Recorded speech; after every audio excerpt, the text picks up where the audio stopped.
Yaya, fresh milk lang po ako. Magagatas ka lang? Kumain ka ng kanin, hindi ka nag-almusal kanina. Yaya, alam mo naman hindi ako mahilig sa kanin eh. Madali kang magugutom, ha? Kapag walang laman yung tiyan mo. Sige na, kumain ka na kahit konti. Yaya, 2 kagat lang ha, 2 bites lang. Sige. Kakanin lang ha. Basta kumain ka lang.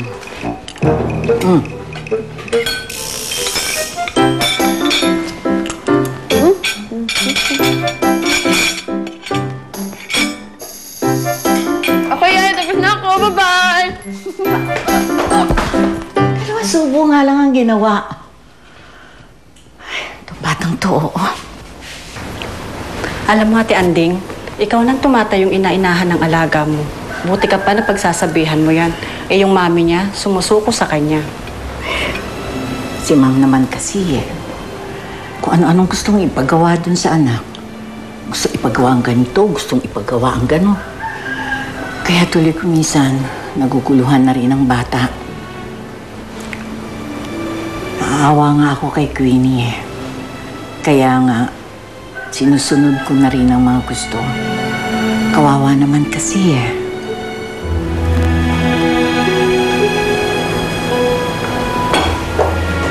Kung buhay lang ang anak ko. Kasi yung edad na halo siya ni Queenie. Nani mo ang dumating kanina, Ate Alice? Oo, Gelay. Esmeralda yung pangalan niya. Buti ka pa nakita mo na ng Nemo. Magiging masaya ka na, Ate Alice. Nga yung pinagtataka ko, Gelay eh. Yung imbes na maging masaya ako, parang hindi pa rin ako mapalagay. Tama naman yung mga sinasabi niya. Nagtutugma naman lahat ng kwento niya, kaya lang parang may gusto pa rin akong alamin. Ate Alice, huwag niyo matanong. Tanggapin mo na siya ang nanay mo. Siguro alam mo, dapat itanong ko muna yun kay Tatay Ipeng, no? Dadalawin ko na lang siya para makwento ko na rin sa kanya tungkol sa nanay ko. Diba? Hindi pwede, no?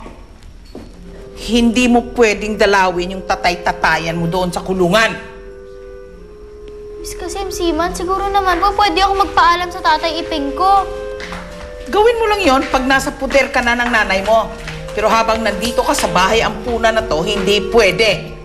Tandaan mo, dito sa bahay ampunan na ito may atraso yung tatay-tatayan mo magnanakaw na walang hiya.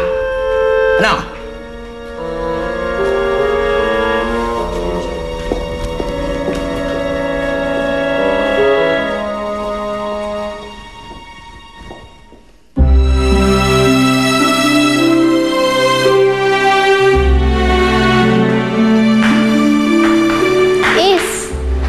Mabuti na lang dumating ka. May balita na ako tungkol kay Tatay Ipeng. Talaga? Nakakuha ako ng abogado para hawak sa kaso niya. At baka patunayan natin na wala talaga siyang kasalanan. Maraming salamat, Ace. Alam mo, hindi ko alam kung paano ako makakabawi sa'yo kasi sa lahat ng mga ginagawa mo sa amin ni Tatay Ipeng. Alice, huwag mo nang intindihin yun. Hindi naman ako naniningil sa'yo eh. May sasabihin ako sa'yo. Nakita ko na yung nanay ko. Pinuntahan niya ako dito.